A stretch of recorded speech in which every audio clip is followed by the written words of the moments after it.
Hola, un cordial saludo para todos. Damos inicio al seminario web número 17 sobre protección radiológica en radiología pediátrica a cargo del doctor Ramón Sánchez de Estados Unidos, a quien agradecemos su tiempo y excelente disposición. Como bien saben, es un seminario que quedará en la historia como el primero que hacemos en diferido debido a la cuarentena generalizada que se presenta en la mayoría de nuestros países por cuenta del coronavirus. Los objetivos son revisar los principios básicos en protección radiológica, analizar los riesgos posibles del uso de la radiación ionizante en radiología diagnóstica, discutir los pasos para controlar los riesgos de las radiaciones ionizantes en radiología pediátrica. Asimismo, saludamos al ingeniero Eduardo Medina Gironcini, quien gracias a su iniciativa se vienen desarrollando los seminarios web con participación de destacados especialistas.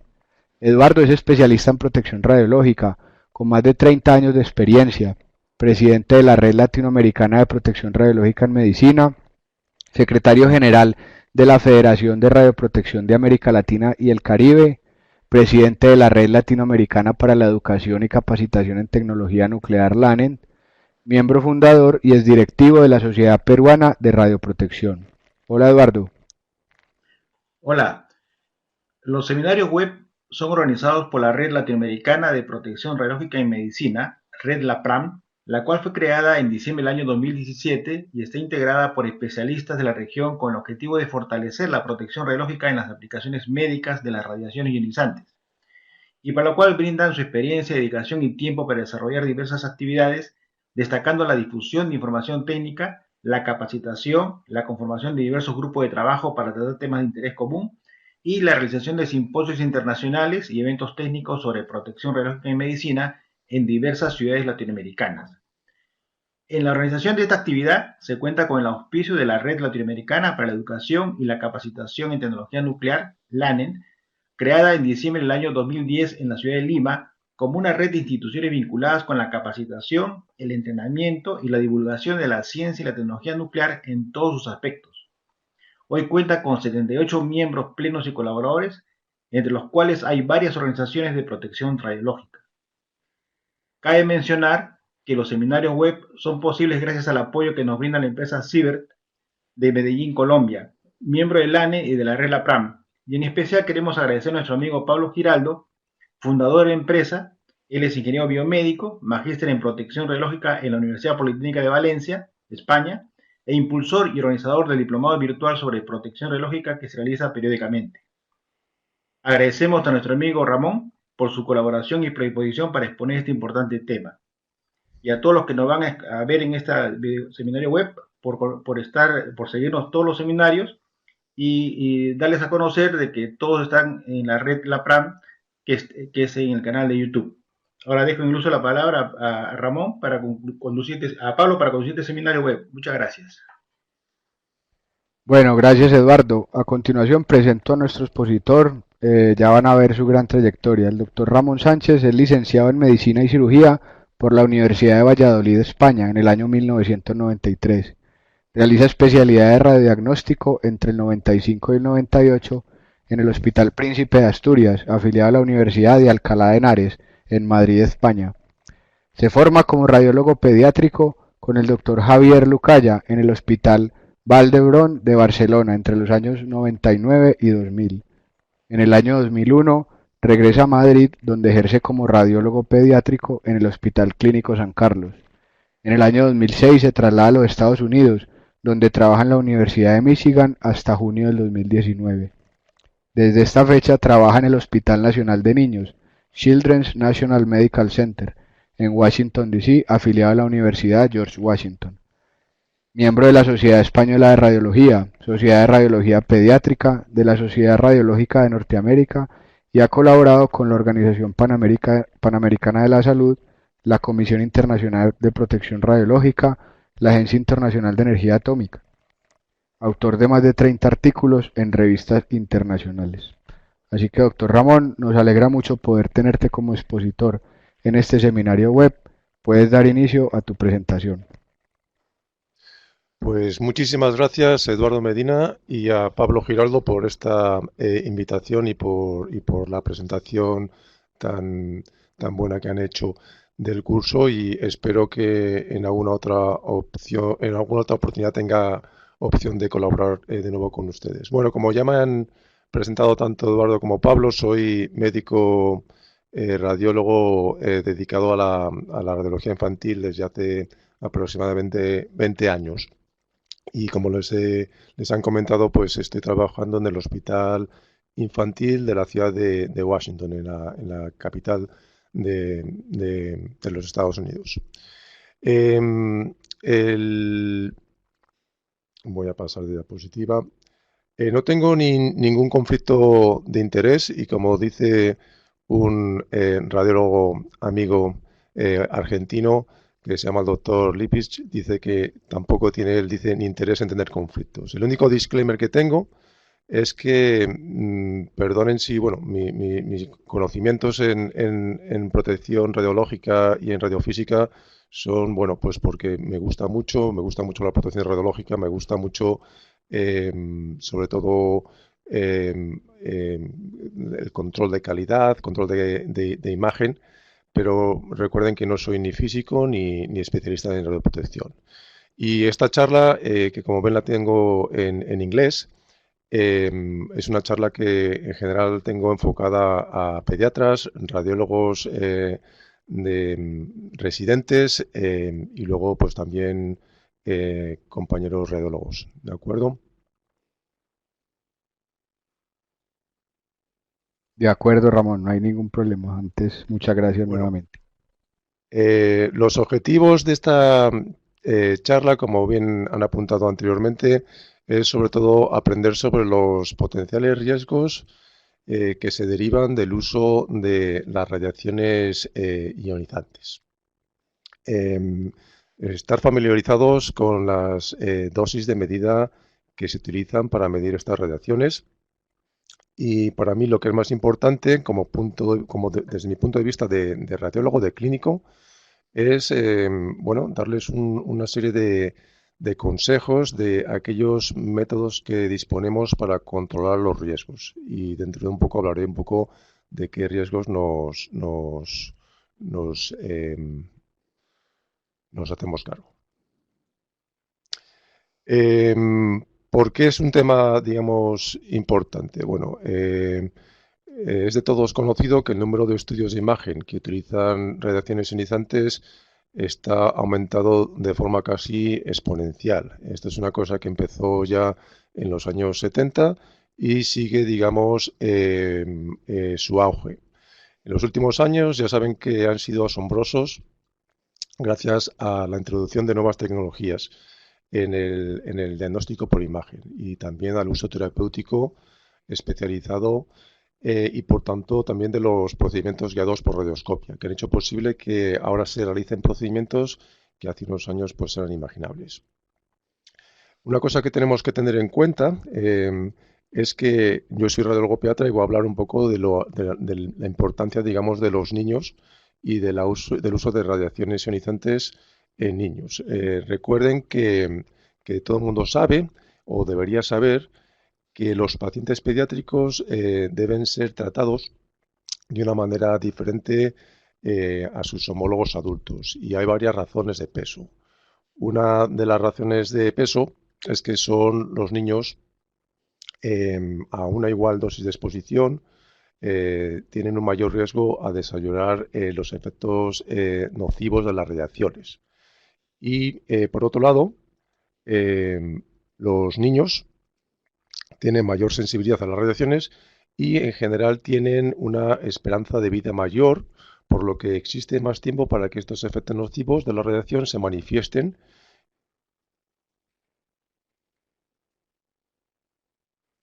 Ahora vamos a hablar un poco de los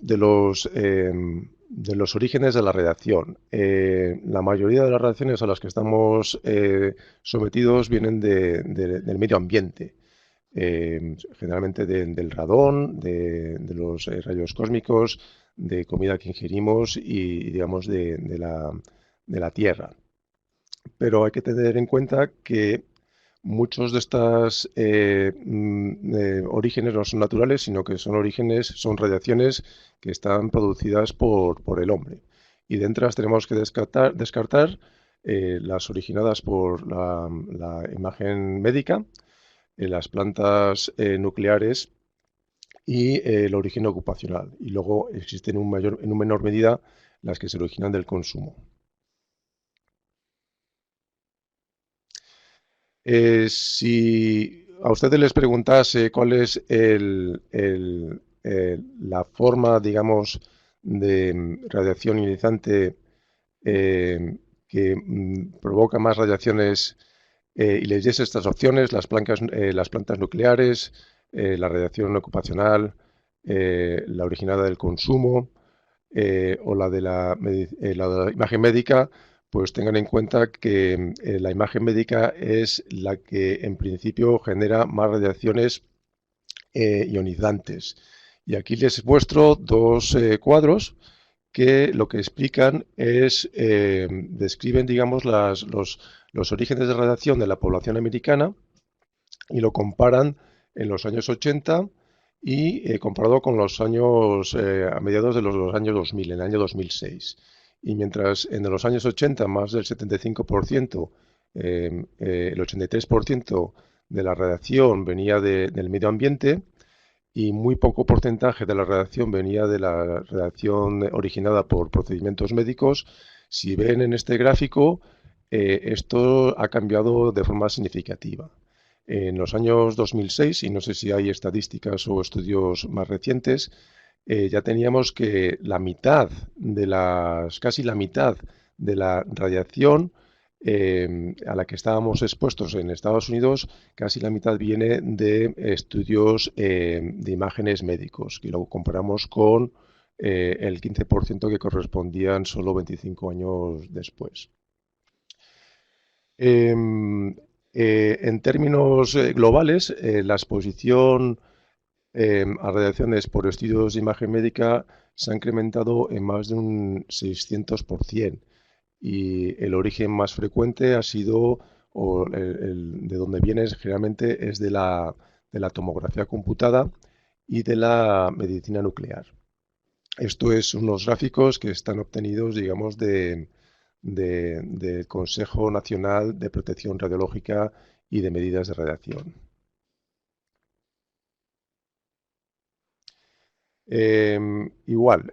¿Cuáles son los estudios, las modalidades de imagen que originan radiaciones ionizantes? Bueno, pues disponemos de la medicina nuclear, disponemos de la radiología intervencionista, de la tomografía computada y de la radiología diagnóstica y de la fluoroscopía. Y de estas tres modalidades de imagen, la que produce a nivel global más radiaciones ionizantes es la tomografía computada sin ningún tipo de dudas.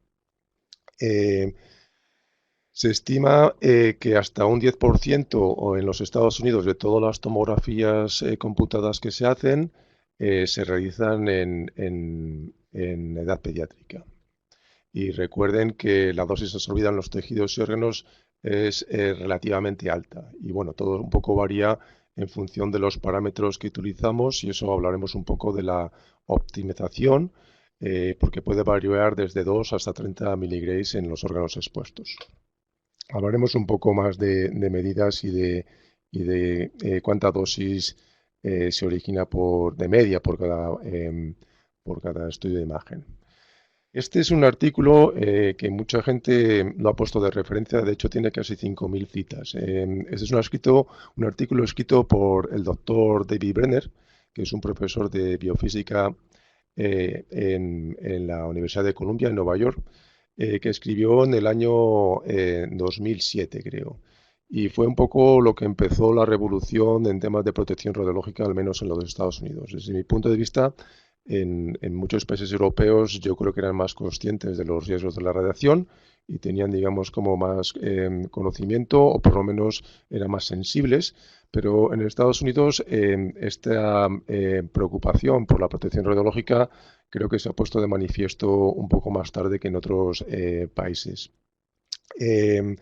Hice un poco, este artículo fue muy llamativo y salió, digamos, no solo en la prensa científica, pero se citó mucho en la prensa no científica. Y hablaba un poco de que aproximadamente en los Estados Unidos se hacían 62 millones de tags en los Estados Unidos y que casi 4 millones de ellos se realizaban en pacientes de edad pediátrica. Y eso corresponde a un 15% de todos los estudios de TAC que se hacen de media en los Estados Unidos. Y bueno, en este artículo se habla que, bueno, que la tomografía computada tiene una mayor dosis de radiación que otros métodos de imagen, como la radiología convencional. Luego revisa un poco cuál es la tecnología de la tomografía computada, sus aplicaciones, sus indicaciones, no solo en pacientes sintomáticos, sino también se está haciendo mucha tomografía computada en pacientes asintomáticos como motivos de screening. Y hace un poco hincapié en el número tan importante, el incremento tan importante de tomografías que se están realizando. Habla un poco de las radiaciones asociadas y habla un poco que eso es lo que mayor polémica causó de los riesgos asociados de desarrollar cáncer, tanto en adultos como en niños. Y bueno, esto es el primer artículo que yo creo que provocó polémica no solo a nivel de las esferas médicas, sino digamos a nivel de todas las esferas, incluso no científicas.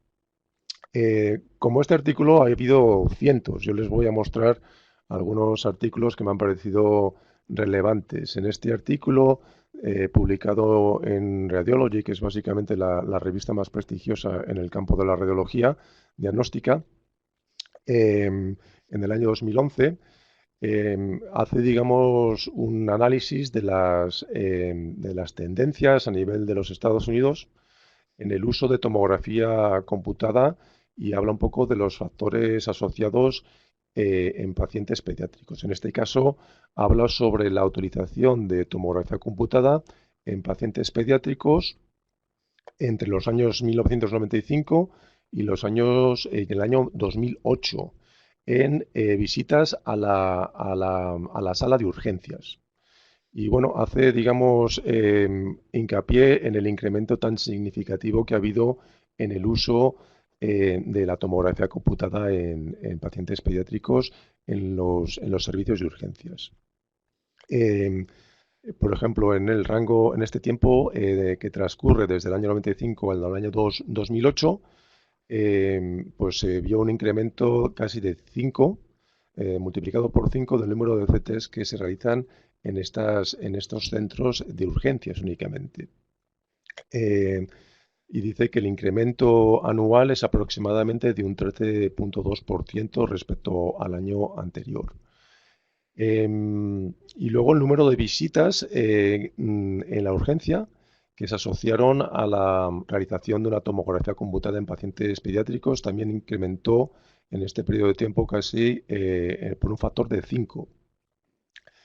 Luego también hace un hincapié muy importante, este artículo, es como aquellas urgencias pediátricas que son monográficas, o sea, que son en hospitales puramente pediátricos, la utilización de la tomografía es mucho menor, perdón, es mucho menor que en aquellas urgencias generales en las que ven pacientes pediátricos. Y esto es muy importante y hablaremos un poco de uno de los paradigmas de la protección radiológica, que es la optimización, y cómo es importante que cuando se hagan estudios de imagen radiológicos en pacientes pediátricos, bueno, que si es posible se hagan en centros especializados y por lo menos con técnicos que sepan o sean conscientes de los riesgos de la radiación y que sea, digamos, un centro especializado. Está claro que cuanto más conocimiento y más específico sea un centro, menos estudios se hacen y aquellos estudios se optimizan para que emitan una radiación menor.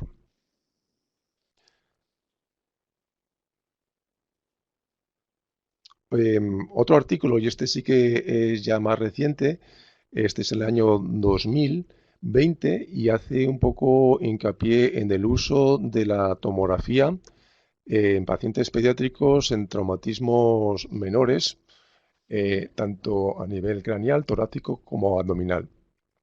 Y la utilización em, em, para traumatismos menores craneales de la tomografía computada es del 20%. Uno de cada 5 pacientes que viene por un traumatismo menor recibe una tomografía computada. Es del 5% para aquellos pacientes que acuden, hablamos de centros hospitalarios americanos, bueno, de los Estados Unidos, para traumatismo de tórax y casi un 10% para aquellos pacientes que tienen traumatismo abdominal. Como ven, son porcentajes elevados. Y pone en énfasis que aquellos centros, lo mismo que hemos comentado en el otro artículo, que aquellos centros que son específicamente pediátricos utilizan menos la tomografía computada que aquellos centros médicos que no son monográficos pediátricos. Ahora voy a hablar un poco de cómo se mide las radiaciones provocadas por estudios, digamos, de imagen. Y bueno, aquí les recuerdo que yo no soy ni radiofísico ni especialista en protección radiológica. Pero bueno, ya saben que hay varios métodos de medir las radiaciones. Hay unos métodos que se llaman directos, que realmente no son especialmente útiles en medición, digamos, para estimar los riesgos, digamos, estocásticos. Y se puede medir de muchas maneras. Se puede medir un poco lo que es la radiación incidente en el paciente, pero recuerden que eso en principio no es tan relevante para lo que corresponde a lo que son la medición de riesgos. Se puede medir la dosis absorbida y en este caso lo que vamos a medir es el depósito de energía por unidad de masa en un tejido dentro de un paciente. Pero aquí tenemos varios problemas. Uno de los problemas es que, bueno, hay diferentes tipos de radiación y estos diferentes tipos de radiación tienen una forma diferente de provocar los efectos nocivos a los que, digamos, nos hacemos referencia. Y por otro lado, no todos los tejidos tienen la misma sensibilidad. Algunos órganos y tejidos son mucho más radiosensibles que otros, por lo cual, bueno, este es un problema que nos impide utilizar, digamos, medidas directas de medición de riesgo y de probabilidad de provocar efectos deleterios, sobre todo los efectos estocásticos de los que hablaremos en unos momentos. En este caso es importante utilizar métodos de medición indirectos y el sistema internacional utiliza, digamos, la unidad de medida del Sirvent. Y bueno, en algunas publicaciones de la Comisión Internacional de Protección Radiológica ofrecen una discusión detallada de estas medidas. Es importante tener en cuenta que se puede medir, o lo que hacemos referencia a la dosis equivalente, que es la energía depositada en un órgano específico, pero el problema es que una misma dosis equivalente tiene una probabilidad de causar un daño y una severidad del daño que varía en función de los órganos y tejidos expuestos. Y cada tejido tiene, digamos, un valor de ponderación diferente. Aquí les muestro en este cuadro distintos órganos y su valor de ponderación correspondiente. Y bueno, estas medidas de vez en cuando bueno, pueden variar. Pero vean aquí como generalmente en pediatría nosotros estamos especialmente preocupados por las gónadas, por el tejido mamario y también estamos preocupados por el tiroides y hacemos siempre que sea posible, lo que sea posible, digamos, para disminuir la radiación en estas zonas. Y bueno, pues, por ejemplo, y hablaremos un poco más de lo que podemos hacer, pero en muchos, también de de los ojos para disminuir, digamos, la radiación a los cristalinos y como, por ejemplo, en nuestro hospital, siempre que se haga una tomografía de cráneo, se intenta evitar, digamos, que el haz del TAC llegue a los ojos. Hacemos una colimación y hacemos una orientación del haz para evitar, digamos, zonas que pueden ser que sean más susceptibles a daño. Luego, por otro lado, tenemos lo que hablamos de la dosis efectiva, que lo que trata de reflejar es el detrimento global teniendo en cuenta las distintas dosis equivalentes en todos los órganos y tejidos del cuerpo. Y esta dosis se obtiene de la suma ponderada de las dosis equivalentes en los tejidos y órganos pertinentes.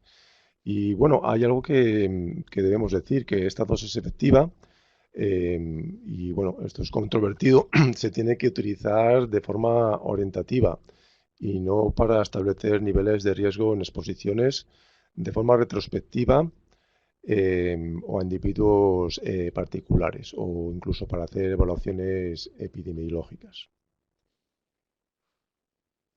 Cuando hablamos de riesgos de las radiaciones ionizantes, estos son algunas de las opciones. Bueno, esta diapositiva generalmente la tengo para que haya una interacción con los oyentes y puedan, digamos, intentar adivinar cuál es la respuesta. Aquí hablamos de cuáles son los efectos de las radiaciones y pongo estas opciones. El cáncer, efectos genéticos, lesiones cutáneas, la presencia de cataratas, infertilidad, muerte celular o todos los anteriores. Y la respuesta correcta es todos los anteriores. Las radiaciones ionizantes son capaces de provocar estos efectos en las personas. ¿Cuáles son los mecanismos por lo cual las radiaciones provocan estos efectos? Bueno, pues en principio hay varios mecanismos. Los fotones de la radiación depositan energía a nivel de nuclear y esto provoca ionizaciones. Estas ionizaciones provocan un daño del ADN. Y este daño se puede realizar de dos maneras, tanto a nivel directo como a nivel de la creación o la generación de radicales libres. ¿Y cuáles son los efectos que pueden tener? Bueno, pues tenemos dos tipos de efectos, que son los efectos inmediatos, que es la muerte celular, generalmente se denomina también necrosis por radiación, y el daño celular. Y esto es lo que va a hacer referencia a los cambios, digamos, de las células que pueden provocar tanto defectos en el nacimiento como el desarrollo de malignidad. Hay básicamente dos tipos de efectos que quiero comentarles. Uno son los efectos determinísticos, que también se llaman reacciones tisulares, y estos efectos solo ocurren cuando muchas células de un órgano o tejido mueren y únicamente se manifiesta de forma clínica cuando la dosis de radiación supera un límite o umbral. Depende del tejido, del efecto clínico y de la cantidad de dosis que se emite. Y como hemos dicho, se requiere sobrepasar un límite o umbral para que estos efectos se pongan de manifiesto. Cuando esta dosis supera el umbral establecido, que es distinto para cada órgano, la probabilidad de que ocurra este efecto deleterio es del 100%. Todas las personas expuestas presentan el daño. Y la severidad del daño aumenta también al incrementar las dosis. En principio, estos son efectos que no vemos con frecuencia en radiología diagnóstica. Sí, por supuesto, se ve en radioterapia, pero bueno, el objetivo de esta charla es hablar de radiología diagnóstica. Pero sí que hay que tener en cuenta que aunque sean raros en radiología clínica, diagnóstica, sí que se pueden manifestar. Estos son algunos de los efectos que puede ocurrir. Algunos de los efectos determinísticos. Cambios en la piel, que generalmente son quemaduras, incluso pueden haber ulceraciones, se pueden desarrollar cataratas, se ha descrito el desarrollo de esterilidad, y en la disminución, digamos, del número de linfocitos en sangre. Y como le hemos dicho, pues bueno, son raros, pero ocurren con muy poca frecuencia, pero ocurren en radiología diagnóstica. ¿Y en qué procedimientos ocurren? Pues se han descrito generalmente estos efectos deleterios determinísticos en radiología intervencionista, y también se han descrito, bueno, en muchos centros de radiología, vamos, en centros cardíacos donde hacen cateterismo. Aquí les pongo unos ejemplos de aquellos niveles umbrales para que ocurran estos efectos determinísticos tisulares en adultos. Y esto viene de la publicación de la Comisión Internacional de Protección Radiológica 103. Por ejemplo, para que ocurra una esterilidad o bien temporal o bien permanente, la dosis total para una single exposición tiene que ser de 0,15 Grays. Aquí otro ejemplo que pongo es para la esterilidad en ovarios. La dosis total para umbral para que ocurran estos efectos es mayor, es del 2,5 a 6 Grays. Para que ocurran, digamos, lesiones del cristalino, inicialmente se detectan opacidades del cristalino, bueno, la dosis es de entre 0,5 a 2 Grays. Y para que ocurran cataratas, la dosis mayor. Y bueno, y yo creo que hay muchos estudios que hablan un poco de este tipo de efectos, sobre todo en personal técnico y en personal médico, que son los que más expuestos están. Y bueno, también tenemos qué dosis a qué dosis tenemos que llegar para que haya, digamos, daño de la médula ósea y haya disfunción de la hematopoiesis, de la formación de células en la médula ósea, que como ven es relativamente bajo comparado con otros niveles de dosis a los que hay que llegar para provocar esterilidad o cataratas. Y bueno, luego aquí vemos los niveles de dosis cuando la dosis es fraccionada y se calcula por Grays por año. Y estos son los límites de dosis que una vez alcanzados pueden provocar, digamos, estos efectos deleterios. ¿Ocurren en radiología? Pues sí, sí que ocurren. Mire, aquí les enseño algunos ejemplos de quemaduras provocados porque el paciente estuvo posicionado durante un periodo largo de tiempo en una sala de fluoroscopía. Estos son más frecuentes en cateterismos cardíacos. Y ven aquí las lesiones tan importantes que se ponen de manifiesto en la piel, en aquella zona donde hubo mayor exposición. Algunos de estos efectos son mucho más llamativos. Aquí ven casos, digamos, de ulceraciones, incluso con exposición del hueso, también provocados en procedimientos intervencionistas cardíacos. Y incluso se han descrito efectos cutáneos. En este caso vemos una depilación a nivel capilar provocado por tomografía computada que estaba en mal funcionamiento. En estos eran casos, creo que ocurrió en un hospital en California, en el que hubo una mala, digamos, control de calidad del equipo y se estaba radiando de forma continuada a una dosis mucho mayor de la que se requería para obtener, digamos, la imagen diagnóstica.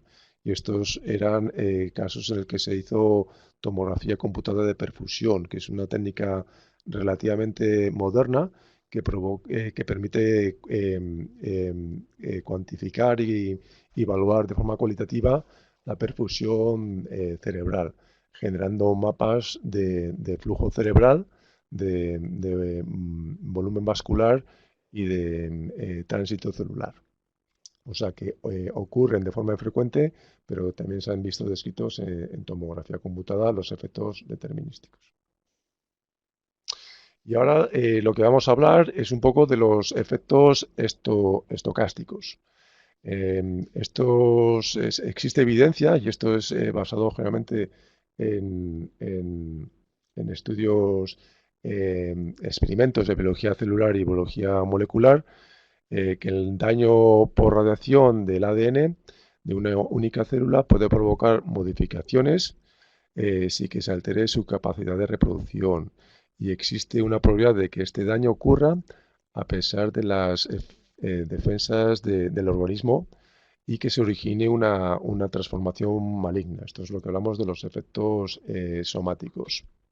En este caso de efectos, la severidad es la misma, que sería, hablaremos primordialmente del cáncer, pero la probabilidad de que ocurra sí que se incrementa con la dosis.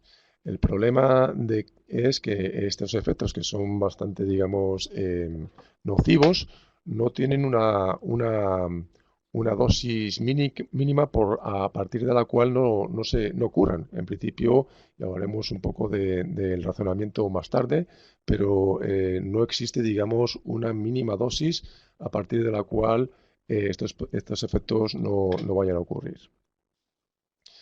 Estos son los efectos a los que más nos vamos a dedicar, porque son los que ocurren a niveles de exposición del radiodiagnóstico. Y tenemos varios ejemplos. El principio es el cáncer, generalmente provocado por daño del ADN, y los efectos hereditarios cuando el daño se produce en las células germinales de las gónadas. Y es probable que existan, digamos, efectos en los fetos y defectos en aquellos fetos que hayan sido sometidos a radiaciones ionizantes. Y es verdad que la probabilidad de que este efecto ocurra es baja, pero la probabilidad existe. Y esto es una cosa que tenemos que ser conscientes, sobre todo en pacientes y sobre todo aquellos pacientes oncológicos que van a recibir durante mucho tiempo pruebas de imágenes para el diagnóstico y el seguimiento de sus enfermedades. Esa es una población especialmente en riesgo. Y veremos un poco qué mecanismos tenemos los radiólogos y los clínicos para disminuir estos riesgos en esta población. Como hemos dicho, la probabilidad de que estos efectos ocurran es baja. Y bueno, hay formas en las que se puede intentar estimar. Se considera que los riesgos de desarrollar cáncer, del riesgo es aproximadamente de un 10% por cada 620. Y el riesgo de morir de cáncer es la mitad, es el 5%. Este es el riesgo de que ocurran por 620. Y para poner un poco en perspectiva, si calculamos que la dosis de exposición en un paciente adolescente es de aproximadamente 10 milisievert, y que tenemos que tener en cuenta también el riesgo vital de que un paciente acabe falleciendo de cáncer, que en nuestro tiempo actual digamos en nuestra población es relativamente alto.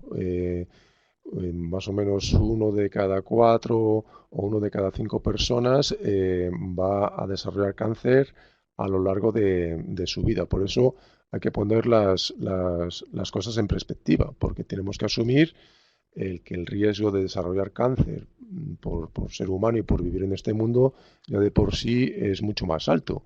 Y si lo ponemos en perspectiva, el incremento de riesgo de desarrollar cáncer a lo largo de la vida por haberse realizado una única tomografía computada es relativamente bajo. Ese incremento es del 0.03 al 0.05. Y también lo podemos poner en perspectiva.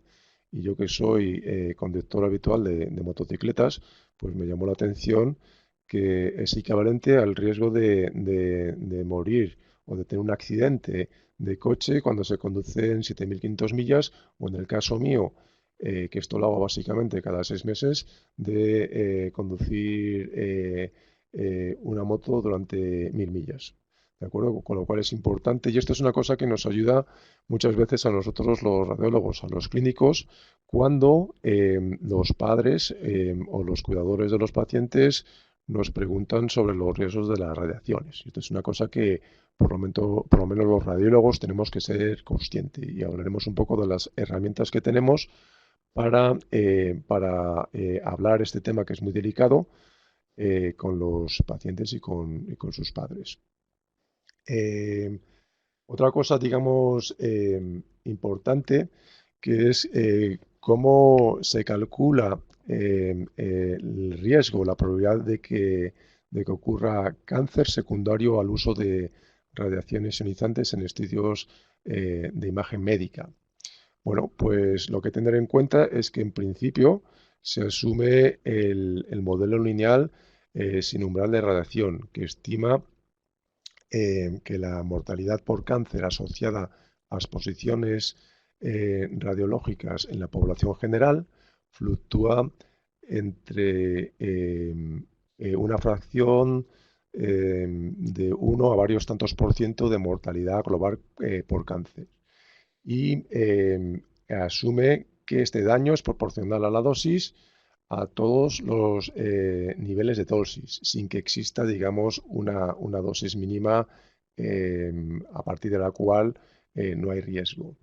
Y bueno, esto se asume, y la mayoría de los físicos y especialistas en protección radiológica lo tienen como es lo que asumen.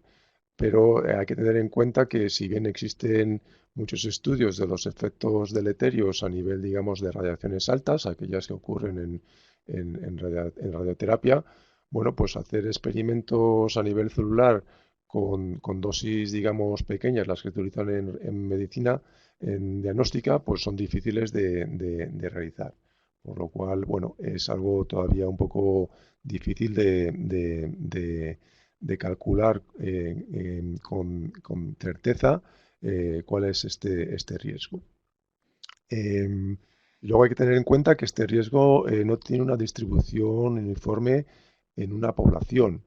Algunos pacientes, por ejemplo, por su estado de salud, están expuestos a un mayor número de exploraciones radiológicas, o también en algunos casos, algunos pacientes, como en el caso de los fetos, de los embriones y algunos niños con predisposición genética al desarrollo de cáncer, pues son más radiosensibles. También, por otro lado, el detrimento de esperanza de vida es mucho mayor cuando el cáncer ocurre en edades tempranas que cuando se manifiesta en edades avanzadas.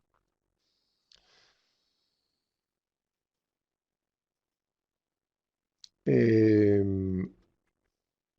¿Cómo se ha estimado la probabilidad de cáncer por radiaciones ionizantes? Pues bueno, la mayoría de las veces y la mayoría de los estudios son estudios retrospectivos y estudios epidemiológicos, sobre todo en los supervivientes de las bombas atómicas de Hiroshima y Nagasaki, en población expuesta a radiaciones con sus condiciones médicas, generalmente en tratamientos con radioterapia, em, en aquellos trabajadores de plantas nucleares, y bueno, también en accidentes nucleares como fue el accidente de 1986 que ocurrió en Chernobyl.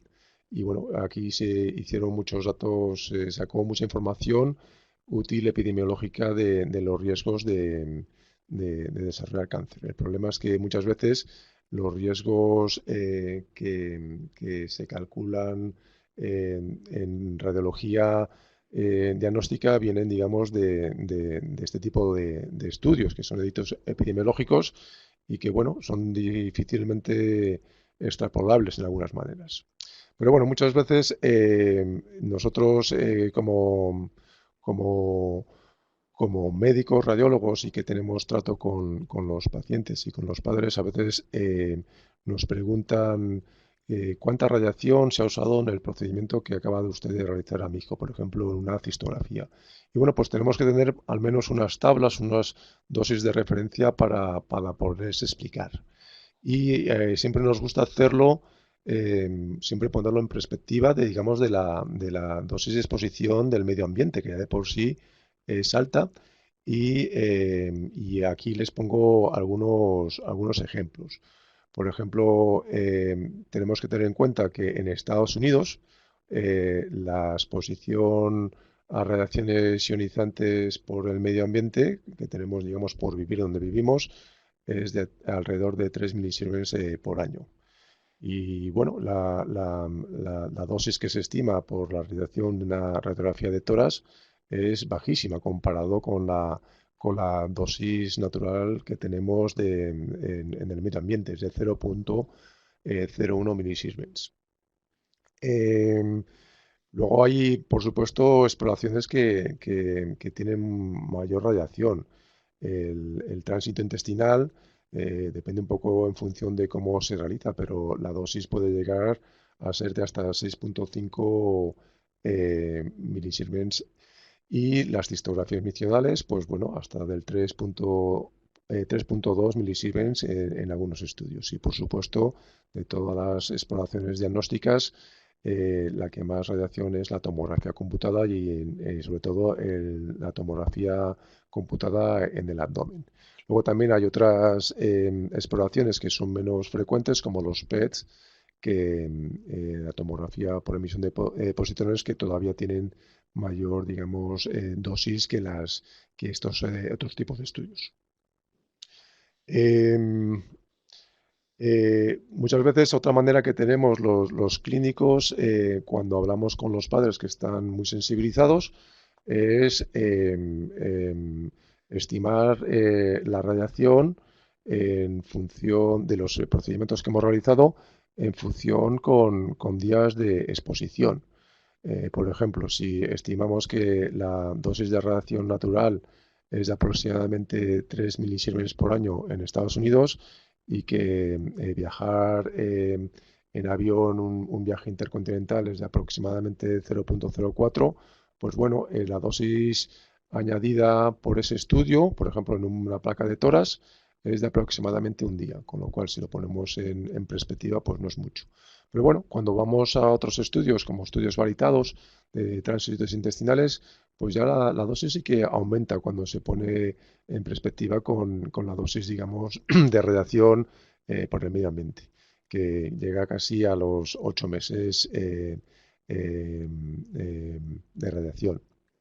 Una cistografía se inventa incluso hasta el año, y en tomografía abdominal pues corresponde a 20 meses de exposición por el background, exposición ambiental. Y bueno, estos son datos que nosotros utilizamos una página web que se llama la Image Gently Campaign. Y aquí ven la página web, que es www.imagegently.org, que intenta, digamos, sobre todo a pacientes, familiares y a médicos, a hablar un poco en una forma que es fácil de entender, de cuáles son los efectos de las radiaciones, cómo se miden y qué es lo que está haciendo los médicos y la sanidad para disminuir estos efectos. Otra manera de presentarlo, que a veces lo presentamos así, es los riesgos de la radiación en función al riesgo vital de tener un cáncer por el que puedas fallecer. Y bueno, esto es un poco tablas que también son útiles para, digamos, determinar un poco el nivel de riesgo. Por ejemplo, cuando se realiza una radiografía de una extremidad, por ejemplo, de un brazo, el riesgo es de por menos de 1 por millón. En una radiografía de tórax el riesgo es de 1 por millón. La radiografía de columna ven como el riesgo aumenta, pero sigue siendo muy bajo. Y bueno, vemos aquí que en el caso de una cistografía es de 1 por 10.000, de una tomografía de cráneo es de 1 por 5.000 y ya va aumentando, digamos, en el caso de la tomografía de abdomen, que el riesgo, digamos, es de 1 por 1.000.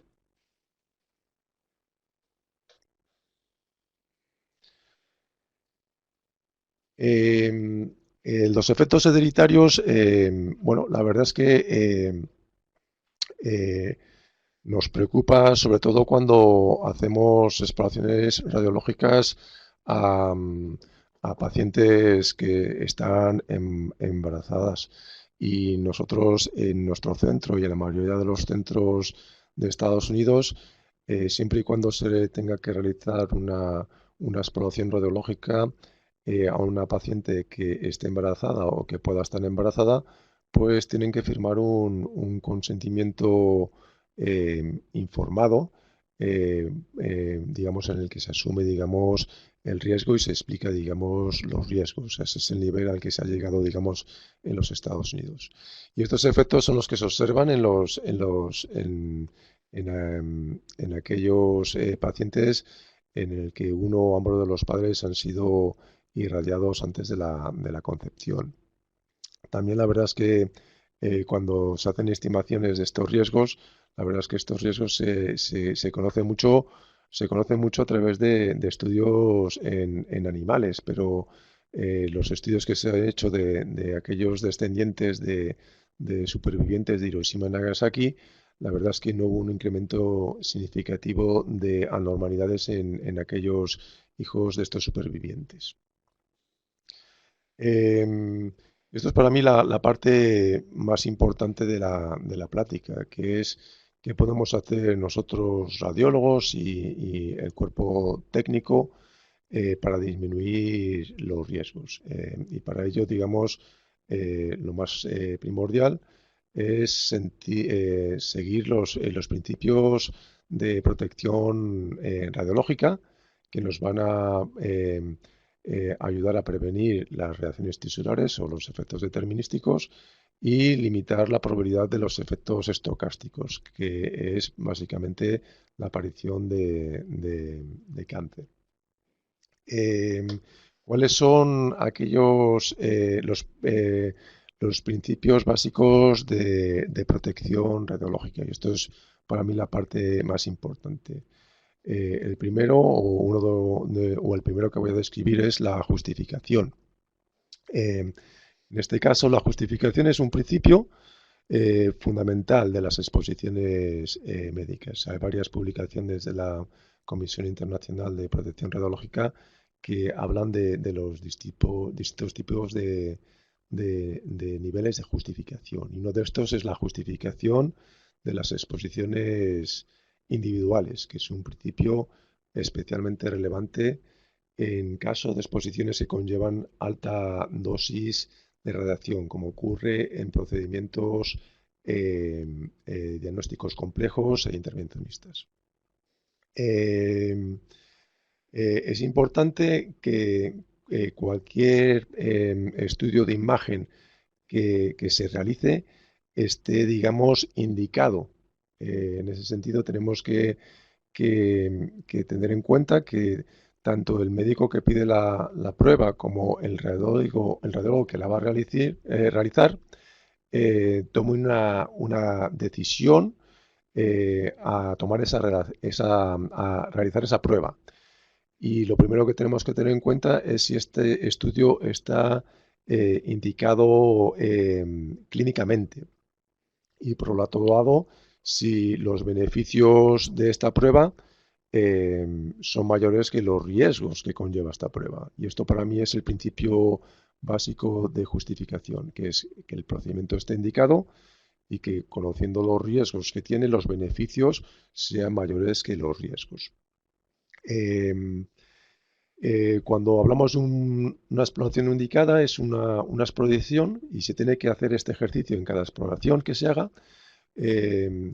Y tenemos que saber que cada exploración debe revertir en un efecto neto para el paciente o para la salud pública y que el resultado influya tanto en el diagnóstico como en la decisión terapéutica. Y acordaros de que es importante documentar la solicitud de un procedimiento radiológico. Esto es parte, digamos, de control de calidad, que toda exposición que se realice tiene que venir acompañada de un documento de solicitud. Y otra cosa importante que hay que tener en cuenta es que los resultados que se esperan de esa prueba no se puedan obtener con otros métodos que tengan menor riesgo o que tengan ningún riesgo, como es en el caso de los ultrasonidos o de la resonancia magnética, y que también se realice y se interprete por personal competente. En el caso de la radiología pediátrica, es de todos conocidos que en aquellos centros o aquellos radiólogos que están acostumbrados a tratar con pacientes pediátricos, el número de exploraciones que se hacen es menor y la calidad de los estudios son mejores. En general, los radiólogos pediátricos están más concienciados con los riesgos y, por ejemplo, en el tema de fluoroscopía se han hecho muchos estudios que aquellos centros no especializados en pediatría generalmente sus mediciones dosimétricas son mucho mayores que en aquellos centros en los que tanto los técnicos como los médicos que realizan las pruebas están especializados en radiología pediátrica. Y luego otro principio importante es el de la optimización. Y esto lo que tiene, a lo que se refiere es que hay que tener un ajuste de los parámetros técnicos e instaurar unas medidas de protección tales que la calidad diagnóstica de la imagen que se requiera para su interpretación se obtenga de una con la menor dosis posible.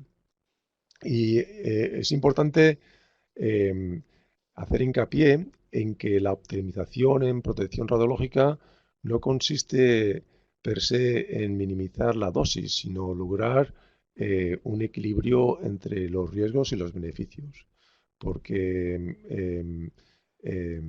está claro que reducir la dosis con objeto de reducir los riesgos es sensato, pero si reducimos la dosis, por ejemplo, en una tomografía computada, de tal manera en que interfiera en su capacidad diagnóstica, o en el caso de la radioterapia, si reducimos la dosis terapéutica hasta el punto que están no son efectivas, la verdad es que esto no es una buena praxis médica y esto es lo que hay que tener en cuenta. Hay que disminuir la dosis y hacerla, digamos, en centros especializados con equipos adecuados, pero hay que disminuir la dosis sin que se comprometa la calidad de imagen y el objetivo por el que se realizó. En los Estados Unidos utilizamos este acrónimo que se dice ALARA, que es tan bajo, nivel de dosis tan bajo como sea razonable, no como sea posible, porque está claramente estudiado que se pueden obtener tomografías conmutadas con muy baja dosis, pero que muchas veces esa baja dosis interfiere en la calidad de la imagen y por tanto en la interpretación del estudio. ¿Cuáles son de lo que disponemos, tanto los médicos radiólogos como el personal médico para mejorar la justificación? A ver, perdón. Pues bueno, sobre todo en pacientes pediátricos, considerar métodos de imagen alternativos en los que no utilicen radiaciones ionizantes, como es el caso de los ultrasonidos y de la resonancia magnética. También es importante asegurarse de que la información previa de ese paciente, tanto información clínica como estudios que se hayan realizado con anterioridad, estén disponibles para que no se tengan que hacer pruebas que ya se han hecho con antelación. Y una cosa que sobre todo ahora está muy de moda en los Estados Unidos es la creación de guías de referencia clínica y guías de qué estudios son apropiados para cada patología. E incluso el Colegio Americano de Radiología ha creado unas guías y algunas de estas guías están incorporadas en los algoritmos, digamos, de tratamiento de los hospitales, en el que determinan si en función de una patología un determinado estudio de imagen está indicado y cuál es el grado de indicación y cuál es su grado de beneficio. Y eso es algo que cada vez se está haciendo, se está poniendo más énfasis, sobre todo en los Estados Unidos.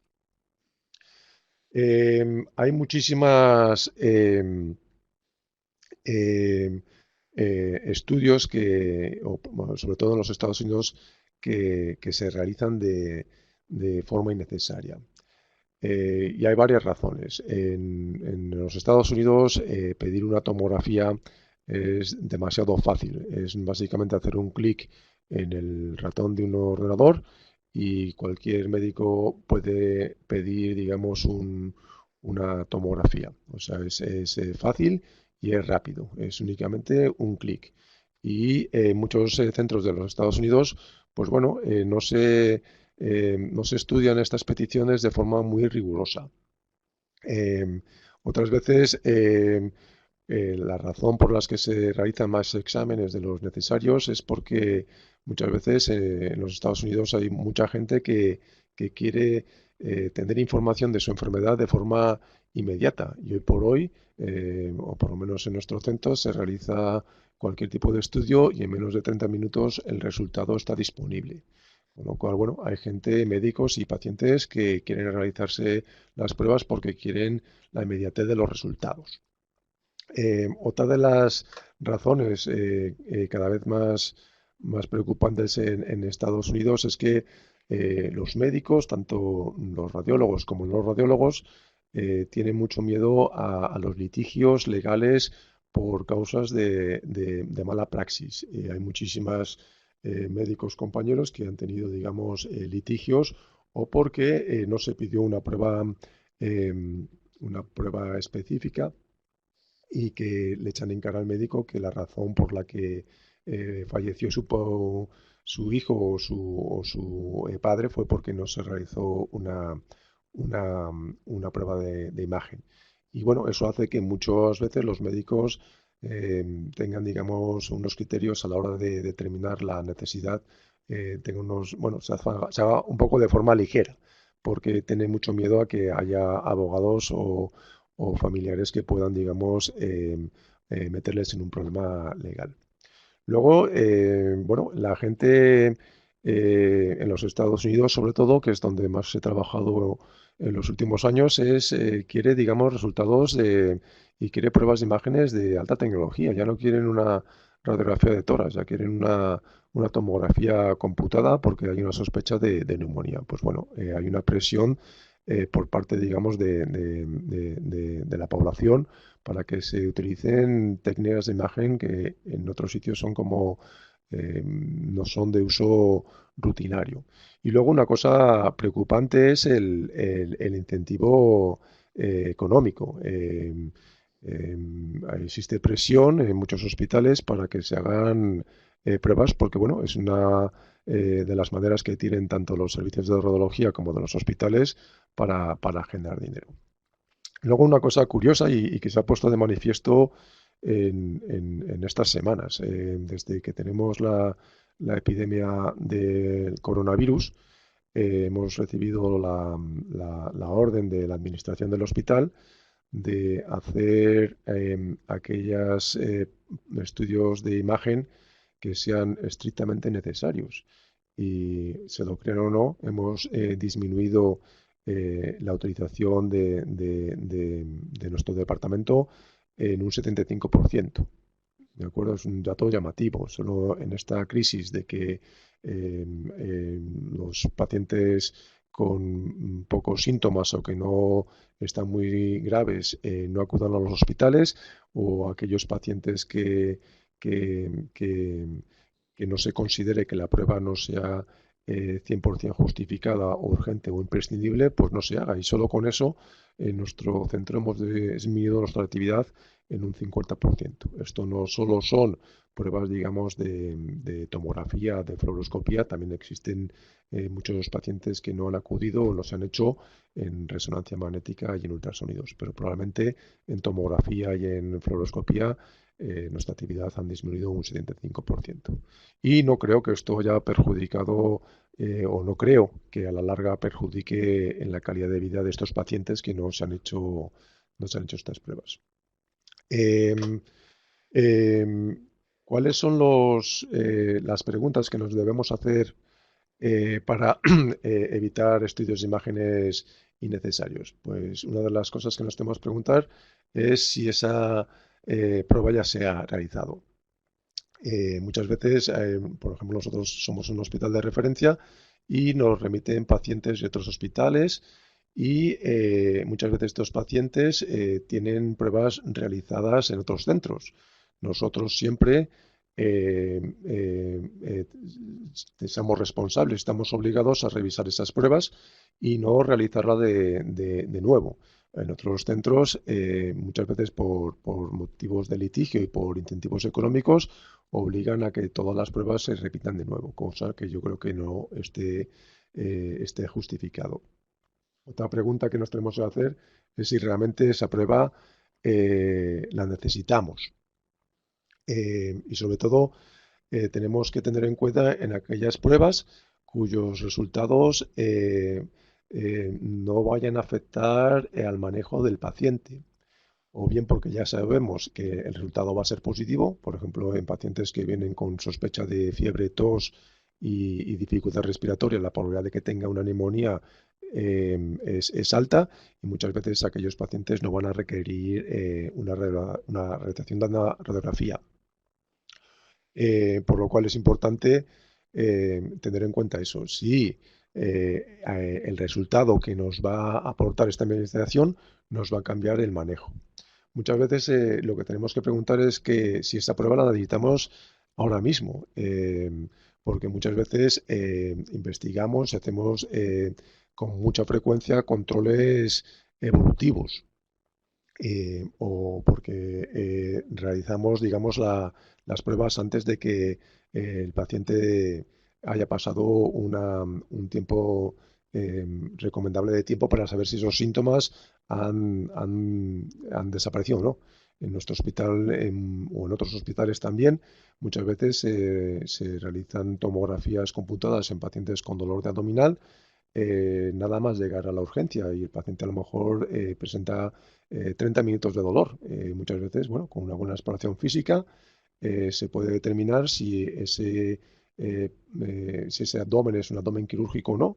Y en muchos centros que no están especializados realizan tomografía de abdomen en lugar de ultrasonidos de abdomen en pacientes con sospecha de apendicitis o de otras patologías que se podrían, digamos, diagnosticar sin necesidad de tomografía computada. Otras veces lo que pasa es que estamos haciendo el test erróneo. Y eso es muy importante, que exista una buena comunicación entre el radiólogo y el clínico que pide la prueba. Porque muchas veces nos piden pruebas que nosotros como radiólogos sabemos que no van a aportar ninguna información útil o que tenemos exploraciones que van a dar un resultado diagnóstico similar y no tienen radiaciones ionizantes. ¿De acuerdo? Con lo cual es muy importante que haya una buena comunicación entre el médico peticionario y el radiólogo que es responsable de esa exploración. Y sobre todo saber, y eso es muchas veces los clínicos no lo saben, es que en muchas ocasiones la información que quiere obtener el clínico se puede obtener con otros métodos de imagen como son la resonancia magnética o los ultrasonidos. Y esto ha evolucionado de forma increíble. Nosotros ahora podemos hacer, o llevamos ya años haciendo, ultrasonidos con contraste intravenoso, que han sustituido básicamente la realización de tomografías computadas, incluso a veces de resonancia magnética. Con lo cual, bueno, y lo mismo podemos hacer cistografías con utilización de contrastes de ultrasonido en lugar de con radioscopía. Y por otro lado, uno de los detrimentos de la resonancia magnética, que si bien no tiene radiaciones ionizantes, es el tiempo de exploración y que muchos pacientes, sobre todo pacientes pediátricos, van a requerir de sedación. Pues bueno, cada vez tenemos tecnología mejor y podemos hacer resonancias magnéticas en tiempos récords que nos aportan una información muy útil.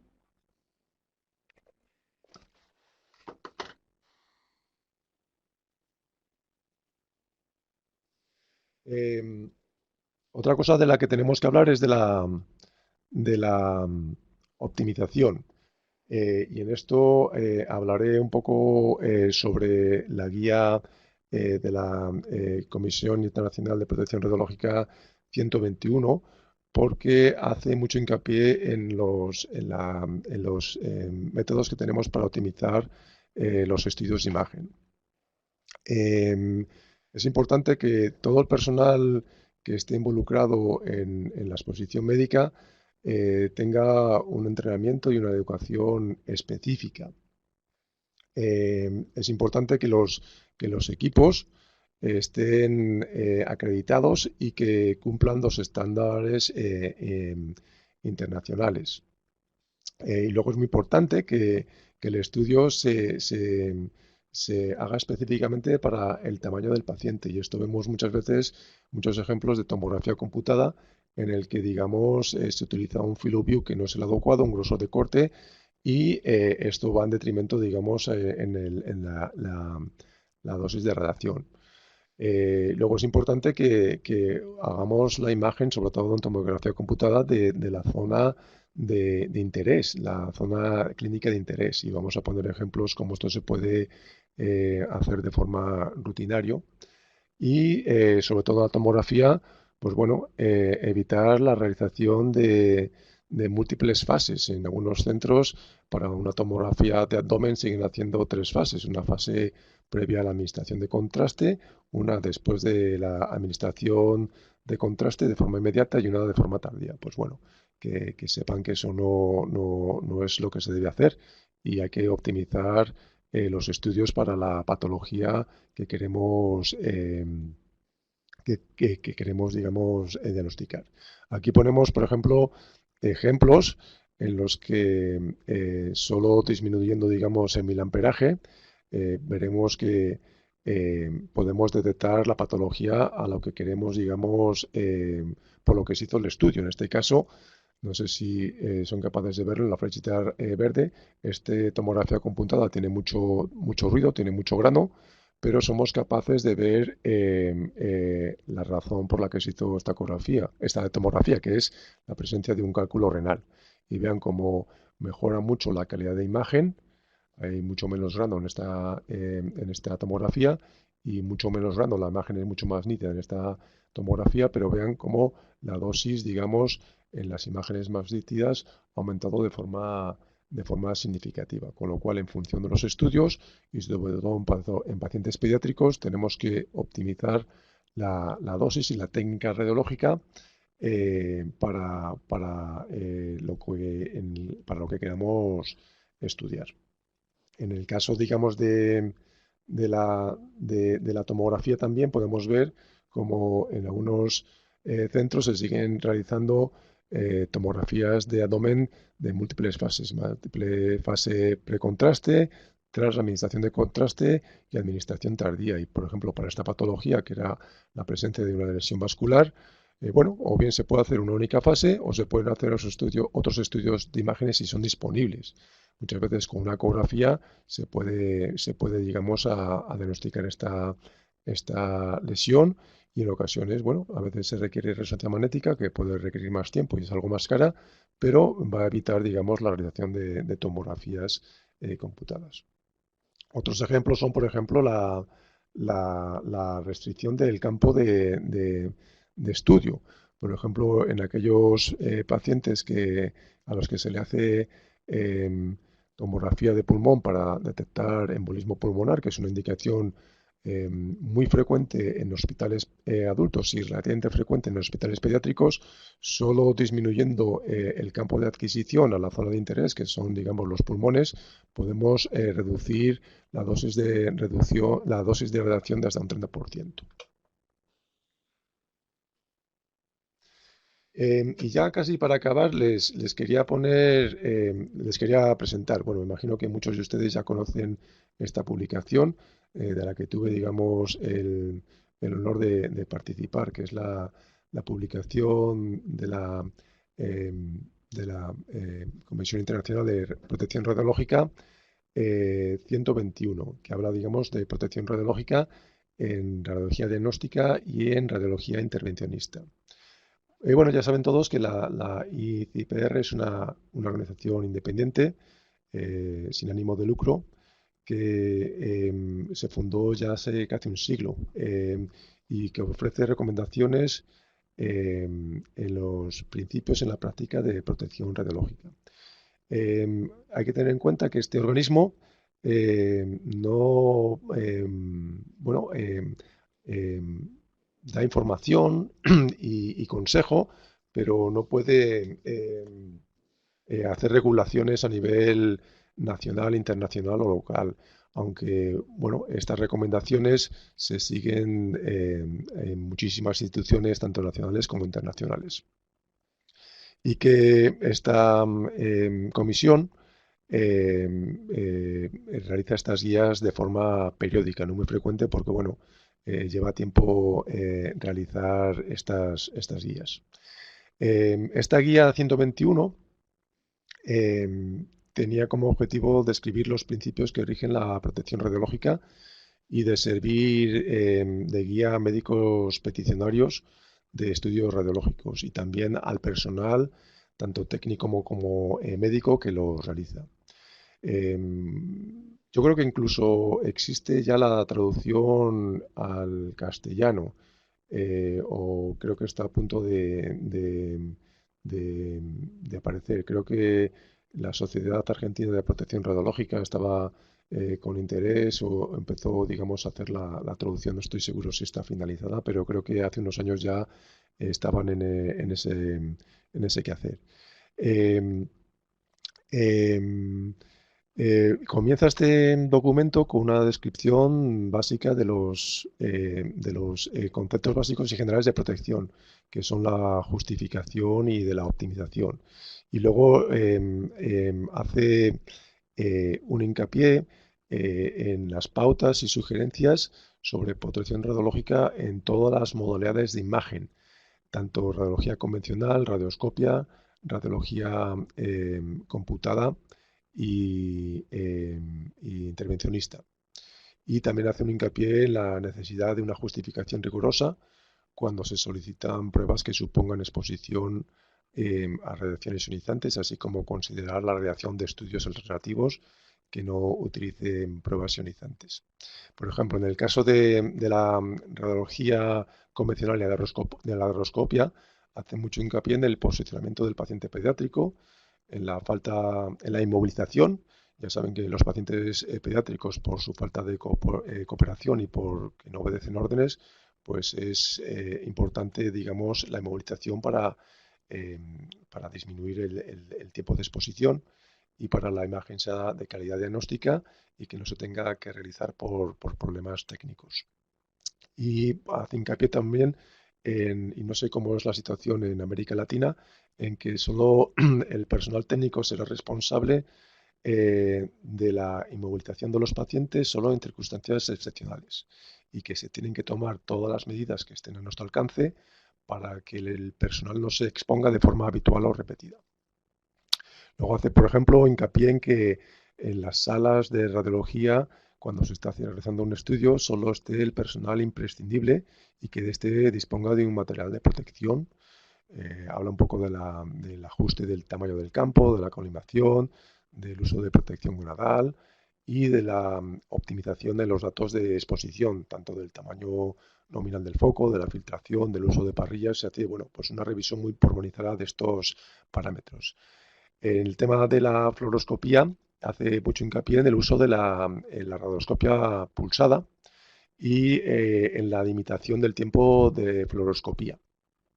Y hace, por ejemplo, en el caso de los procedimientos intervencionistas complejos, que estos estudios se realizan con personal con experiencia en este tipo de patologías que tratan y en pacientes pediátricos y que tengan un segundo nivel de formación específica en protección radiológica. Por ejemplo, en tomografía computada habla de la optimización de la dosis, ajustando los parámetros de miliamperaje y kilovoltaje. Habla, digamos, de qué se puede hacer con el grosor del corte y del avance de la mesa y actualizar los protocolos de estudio en tomografía en función al peso del paciente y a la edad del paciente, así como al área que vamos a explorar y la indicación clínica. Y como los radiólogos pediátricos debemos ser debemos aceptar un poquito mayor de cantidad de ruido en la imagen, siempre y cuando la calidad sea diagnóstica. Y bueno, es una publicación que les recomiendo, si tienen tiempo, la revisen. Está disponible en la web y de forma gratuita. Otra cosa que tenemos que tener en cuenta es que nosotros nos vemos con frecuencia em, em, em, involucrados en pláticas con los padres que están estresados porque a su hijo le van a hacer un estudio radiológico y han leído pues, que tiene, digamos, riesgos a que se produzca un cáncer. Bueno, pues nosotros de la manera que lo solemos hacer es siempre intentar discutir que los beneficios de esa prueba van a ser mayores que los riesgos que conllevan y asegurarse que en general los estudios médicos radiológicos no se hacen de forma gratuita, sino que se hacen con una justificación.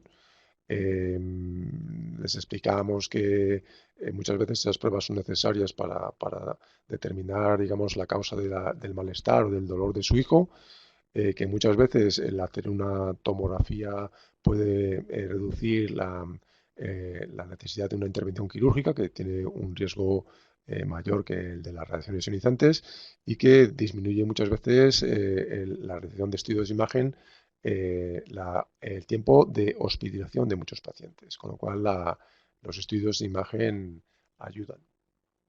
Luego, cuando nos preguntan sobre el nivel de dosis y el riesgo, pues es un poco más peculiar, porque hay que explicarles, bueno, pues que distintos estudios radiológicos tienen una dosis efectiva diferente y que los estudios, digamos, los riesgos individuales de este paciente particular son muy difíciles de estimar, porque es muy difícil extrapolar el riesgo de este estudio que se ha realizado con el riesgo, digamos, global de un paciente a desarrollar cáncer. Y ya con esto acabo. Para que se lleven a casa como cosas importantes, es que los pacientes pediátricos son más radiosensibles y tienen una esperanza de vida mayor, con lo cual, bueno, pues el riesgo a que desarrollen efectos estocásticos es mayor. Decir que el riesgo es bajo a dosis bajas y que su relación con el cáncer, bueno, es por todos conocida, pero bueno, todavía existe controversias respecto a qué grado de riesgo hay y cómo se estima ese riesgo. Muchas veces estos efectos, o bueno, no muchas veces, siempre estos efectos tardan en aparecer y ocurren muchas veces muchos años después de realizada la exploración y muchas veces es difícil determinar la causa-efecto y que los riesgos individuales pues son muy difíciles de estimar. ¿Qué más podemos decirle? Que una prueba de imagen radiológica que conlleve la detección de radiaciones ionizantes solo se debe realizar cuando el beneficio sea alto y siempre mayor que el riesgo. Y tener en cuenta estos criterios de ser conscientes de los riesgos, realizar estudios que sean adecuados al proceso médico que se quiere estudiar y es muy importante hacer auditorías tanto en los centros donde se realizan estos estudios para intentar, digamos, que esas pruebas que se realicen con la mayor garantía posible. Y acordarse, sobre todo para aquellos, bueno, personal preocupado por las radiaciones, es que los estudios de imagen médica son buenos, son necesarios y son beneficiosos y que si se realizan de forma indicada, pues sus riesgos son siempre menores que los riesgos son menores que los beneficios. Y también recordarles que la tomografía computada es el estudio de imagen que más exposición de radiaciones emite dentro de los que utilizamos de forma rutinaria. Es muy importante, sobre todo para los técnicos y para las personas que hagan radiología pediátrica con frecuencia, que hay que optimizar el estudio y los parámetros del estudio al tamaño del paciente y a la indicación del estudio. Y siempre, sobre todo para los médicos peticionarios, pues tener en cuenta otras alternativas que tenemos que no utilicen radiaciones ionizantes, como son los ultrasonidos y la resonancia magnética. Y con eso les dejo. Aquí les pongo en esta diapositiva algunas páginas web que considero útiles, que les pueden servir, digamos, de referencia en temas de protección radiológica en pediatría. Y recordarles que la publicación de 121 de la comisión está disponible en la página web de la comisión de forma gratuita. ¿De acuerdo? Y eso es todo. Siento que no haya, que el formato ha sido un poco distinto y que no haya, digamos, posibilidad de preguntas, pero me imagino que se podrán hacer preguntas, digamos, de forma virtual en otro momento. Muchas gracias y que Bueno, pasen un buen día. doctor Ramón, muchas gracias a vos, gracias por compartir ese conocimiento con todos nosotros. Felicitaciones por tu magnífica presentación. La verdad es que fue muy clara, o como lo dices, por las características de este seminario, las preguntas que tengan luego las podrán hacer al correo del doctor Ramón o a través de las redes sociales de la red LAPRAM a modo de debate. Simplemente Perfecto. para complementar porque había una imagen, una diapositiva muy interesante que era la de un CT para diagnosticar cálculos, pero a diferentes corrientes. Simplemente, doctor, es que si los parámetros permanecen igual y solamente se modifican los miliamperios, la dosis es directamente proporcional. O sea que cuando teníamos la de 40 y pasábamos a 80 se duplicaba la dosis. Y en el Sí, otro sí. caso, que eran 250 era casi 6 veces mayor. Entonces, Sí, sí, desde luego. es Y muy son digamos, prácticas muy sencillas que muchas veces no se realizan por falta de conocimiento o porque, digamos, los parámetros están estandarizados para un tipo determinado de exploración, como el abdomen, y no se dan cuenta que se puede obtener la misma información con muchísima menos dosis sin que haya detrimento en la calidad de imagen. Y es un poco un papel importante de la educación, sí. Sí, o por algo más complejo que le falta a muchas instituciones, sobre todo cuando no hay médicos, radiólogos interesados en la protección radiológica, y es que haya esa comunicación estrecha entre el tecnólogo y el radiólogo, porque muchas veces el tecnólogo piensa que lo que tiene que mandarle al radiólogo es una imagen, digámoslo, entre comillas, HD. Y ahí es cuando el radiólogo debe retroalimentar y decir, no, vení, esta imagen con menos técnica, probablemente yo vea lo que tengo que diagnosticar y vos puedes bajar la dosis. Eso creo que es lo que más falta en la mayoría de las instituciones, como esa comunicación más directa entre el Sí. radiólogo y el tecnólogo. Nosotros en nuestra institución la comunicación es directa y tenemos seminarios constantemente con los técnicos en los que actualizamos protocolos y les hablamos de la razón de ser de estas medidas. Súper bien. Y la verdad es que son útiles porque muchas veces bueno, es tener el tiempo y las ganas de hacer estos seminarios con los técnicos y darse cuenta de que con pequeños cambios la dosis puede Puede disminuir de bajar. forma significativa. Incluso lo que nos pasa ahora, doctor Ramón, con los equipos nuevos, digitales, llamémoslo así, es que ya vienen con una aplicación. Entonces el tecnólogo básicamente, pues si va a tomar una tomografía de abdomen, pone tomografía de abdomen a paciente pediátrico y tiene una dosis ahí. Muchas veces a nuestros países llegan equipos, digamos, americanos y los pacientes americanos son diferentes a nosotros. Entonces es no, la invitación es un poco a no quedarse con esas aplicaciones, sino que ojalá en las instituciones las aplicaciones las programaran entre el radiólogo y el tecnólogo, obviamente con el proveedor, para hacer Claro. los ajustes que sean necesarios. Nosotros siempre lo hacemos con los proveedores. Nosotros, bueno, todos los equipos de tomografía están optimizados para pacientes pediátricos. Y claro, Ujú. el problema que tenemos nosotros en los Estados Unidos es que, claro, el paciente pediátrico varía desde los 0 años, que algunos son de medio kilo, Sí, hasta los 120 kilos de niños de 18 años que vemos aquí.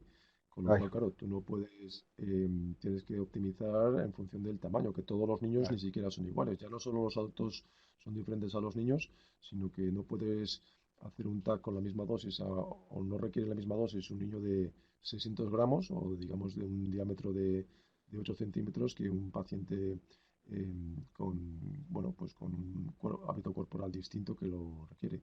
Y tenemos parámetros a todos los equipos en función al peso y la verdad es que, bueno, ajustando eso es relativamente sencillo. Y bueno, que muchas veces también es la costumbre del radiólogo, que no se da cuenta, está acostumbrado a una nitidez de imagen y muchas veces no se da cuenta que no necesita esa nitidez para hacer el diagnóstico. Entonces Tal muchas cual. veces es bilateral, es una educación del radiólogo y una educación El del tecnólogo. técnico. Las Tal cual. generaciones más jóvenes creo que son más conscientes y las mayores pues no son tanto. Bueno, doctor Ramón, con esto damos entonces por terminada oficialmente esta 17ª experiencia de muchas otras. Nuevamente gracias a ti, gracias a Eduardo. Recuerden que posteriormente se les estará enviando información sobre este y sobre los futuros seminarios. Un abrazo para todos. Perfecto. Pues, muchísimas Bueno, gracias, Eduardo, gracias. y Gracias a Pablo. todos. Gracias, nos Adiós. vemos. Chao.